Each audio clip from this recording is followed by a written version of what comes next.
สำหรับคลิปนี้คอยก็จะขอฝากโดยเฉพาะถึงแม่ค้าออนไลน์ก็มีหลายๆคนที่ส่องแสงเข้ามาหาบ่าวพรวิไลว่าสั่งเครื่องบ่ตรงปกเนาะบางเฟซบางออนไลน์บางกลุ่มบางบริษัทบางแม่ค้าอันนี้บ่ได้ว่าความร่วมหมดทุกคนเนาะบางคนก็เฮ็ดดีแท้ตรงปกแท้บางคนก็เฮ็ดบ่ดีเนาะพี่น้องเนาะบางคนก็สั่งเสื้อแขนยาวได้แขนสั้นบางคนสั่งสลิปได้เสื้อซ้อนบางคนก็สั่งทรงยืดได้ทรงยินสั่งสีดำได้สีขาวเนาะฉะนั้นแล้วเฮ็ดให้บ่ตรงปกเนาะบางคนนี่นะที่เขาสั่งเครื่องเครื่องนำเฮานี่รวยกว่าเฮาก็มีแต่ว่าเวลาเขาไปเอาเครื่องเขาบ่อยากเสียมารยาทเนาะแนวได้ก็ยาเงินดำแสน2 แสนเขาบ่ได้ลำไรเอามาฮอดเฮือนแกะเบิ่งบ่เป็นตาใสแล้วเขาก็ทิ่มเนาะเขาบ่ได้ลำไรเนาะฉะนั้นแล้วมีหลายๆคนที่ส่องแสงเข้ามาหาบ่าวพรวิไลสำหรับคลิปนี้ก็จะขอฝากถึงบางบุคคลใดเนาะอันนี้บ่ได้ว่าความรวมเด้อ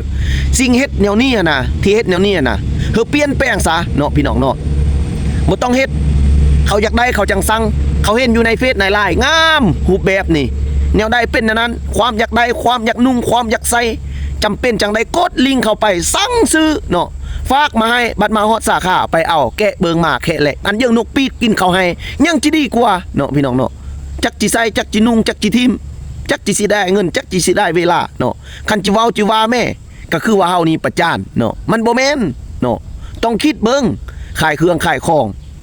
เขาหาเงินมาซื้อบ่แม่นเขาเก็บเอานำกระตอกก็ไม่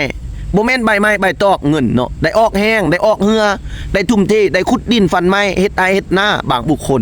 จ้างเป็นกรรมกรจอดเล็ดจอดล่างแบกดินบอกดินจีจังมีเงินซื้อเครื่องซื้อของมานุ่งห่มเนาะแล้วพวกเจ้าขายก็ขายมันตรงปกแน่เนาะเจ้าก็อยากได้เงินเจ้าจังขายเครื่องเจ้าก็อยากห้างเจ้าก็อยากมีเจ้าก็อยากลำเจ้าก็อยากรวยเจ้าจังเฮ็ดออนไลน์เจ้าจังขายเครื่องขายของเนาะเขาก็อยากนุ่งเขาก็อยากถือเขาจังบุกบืนออกแห่งงานสู้ส้นจังได้ซื้อได้เงินมาซื้อเครื่องนุ่งของบิ่งเนาะฉะนั้นแล้วเฮ็ดให้มันถึกเฮ็ดให้มันละเอียดละอ้อเฮ็ดให้มันตรงปกแน่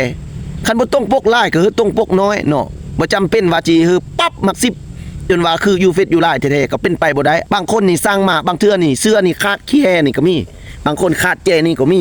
บางคนจักแม่นหยังยำมยุมะยะกระพำกระพิมอันใดหุ